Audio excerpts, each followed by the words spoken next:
watch someone else live out your dreams.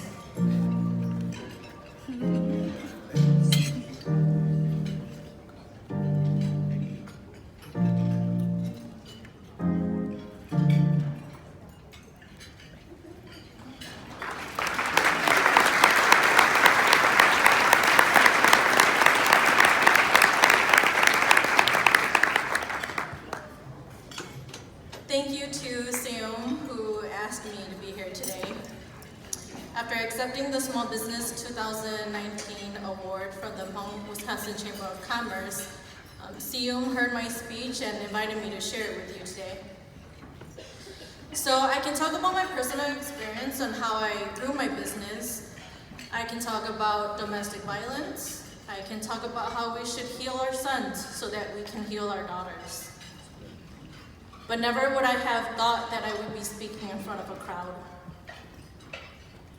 I consider myself a better writer than I am a speaker, so I'm an extreme introvert that forced myself to speak up by getting one of my first jobs in retail that will require me to talk in order for me to get paid so that I can put food on the table for my son and I. And you don't have to relate to my upbringing, but my message today is to remind you that you are here because you knew that it starts with you. Identifying where we are from, why we are here, and what is it that we are doing. Does it serve a greater purpose, and are we happy doing it? Let's open up the dialogue where we may be different, we come from different backgrounds, but we have a common goal.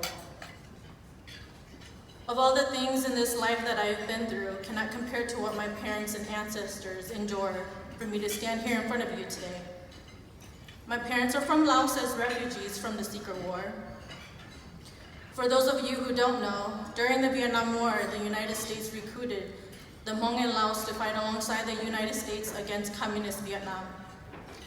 When the Lao Kingdom was overthrown by communists in 1975, the United States promised the Hmong freedom into the United States. This led the Hmong's long journey from Laos, crossing the Mekong River, into the refugee camps in Thailand, awaiting their journey into the United States. In 2004, the Buddhist monastery at Wat Tham Krabak, the last temporary shelter for 15,000 Hmong remaining in Thailand, closed. If you know someone who fought in the Vietnam War, they will tell you who my people are. I'm Hmong, and in my heritage, having an abundance of children meant an abundance of all things in life. I have the privilege of experiencing this abundance with two of the most important people in my life. My son Christopher, who when he was just 10 would walk home every day. And when he got home, he would make me a sandwich. He would make a sandwich for himself and one for me. Then did his homework and read until I came home from work. He's now in his third year of college pursuing a degree in sports medicine.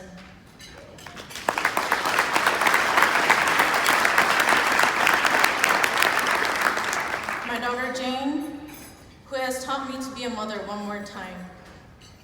She's a reminder of why I've worked this much for this long. Her usual plan is to eat watermelons with mommy.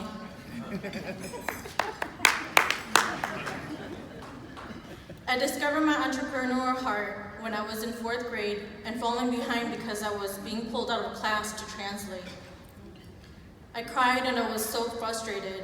The last time I was pulled out of class to translate, I marched straight into the principal's office and demanded that I get $25 per hour pay or I'm going back to class.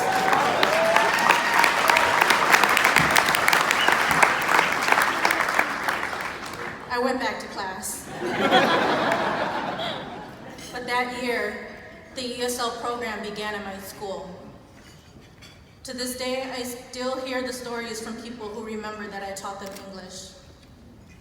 Like some of you, my immediate financial resources to traditionally build a business may have been limited. But the sacrifice my ancestors and parents went through is just one story of the 260,000 refugees from the Secret War in Laos.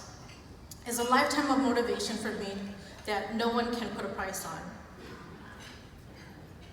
Today, this little girl from the cornfields of Iowa wants to remind everyone of how far we have come. We have the will to fight alongside a country we now call home and persevere to survive through the depths of a dark night showered with bombs while crossing the mighty Mekong River, where my father lost his mother, father, and brother to survive in the jungles and rice paddies of Laos at 4 years old, where my mom watched the river take her sister from her back while holding onto a dry cow bladder to get to freedom. My mother was 8 years old. We can't change our past and we can't change what our parents have gone through to have the mindset that they have now, but we can change the generational pattern of our ancestry trauma. We all have a story. We must positively exercise our children's creative minds. With a combination of creativity and fearless perseverance within our DNA, we are able to reach beyond what our parents and our ancestors have set in us to achieve. Listen not just with our ears and eyes, but with our hearts. To those moments when you feel defeated, I want you to know that I see you, and I see that you're tired, and that's okay, you're not alone. Don't let your obstacles deter you from your purpose. Your resilience is built on your struggles. I dare you to find your purpose, pursue it relentlessly and passionately. Have faith when times get tough.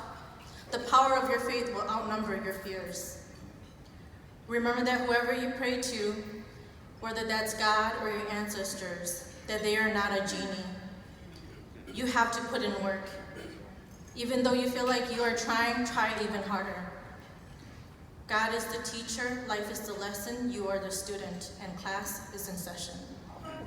Best wishes to your journey.